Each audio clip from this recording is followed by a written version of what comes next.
Après sa victoire sur la Tanzanie, c'est sur un match nul que le Mali et le Ghana se sont quittés hier vendredi 11 juillet avec le plus petit des scores, un but partout.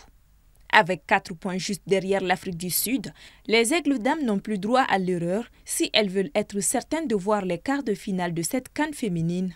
Pour leur prochaine et dernière sortie en phase de poule, elles feront face aux Sud-Africaines, championnes en titre. Un match nul pourrait suffire pour que les deux équipes se qualifient.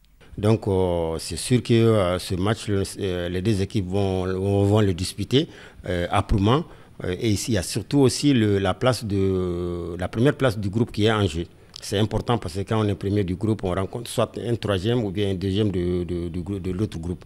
Donc il y a un double enjeu. Un nul de part et d'autre suffit au Mali et à l'Afrique du Sud pour se qualifier. Parce que ça va permettre à chacun des deux d'avoir 5 points. Donc quand vous avez 5 points, forcément vous êtes parmi soit les deux premiers ou tout au plus parmi les meilleurs troisièmes. Donc un match nul arrange le Mali et l'Afrique du Sud.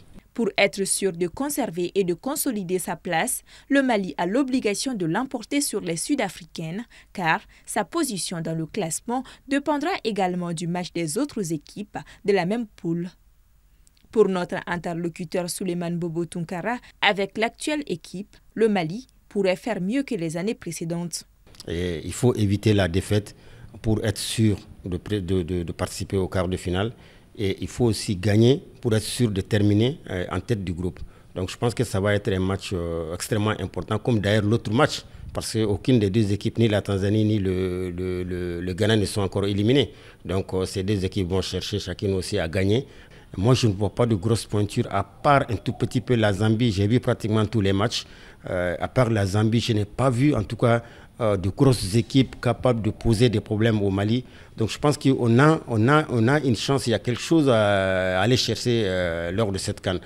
Pour rappel, en ce qui concerne le programme de cette troisième journée, le match qui oppose les Aigles au Bafana Bafana est prévu pour ce lundi 14 juillet.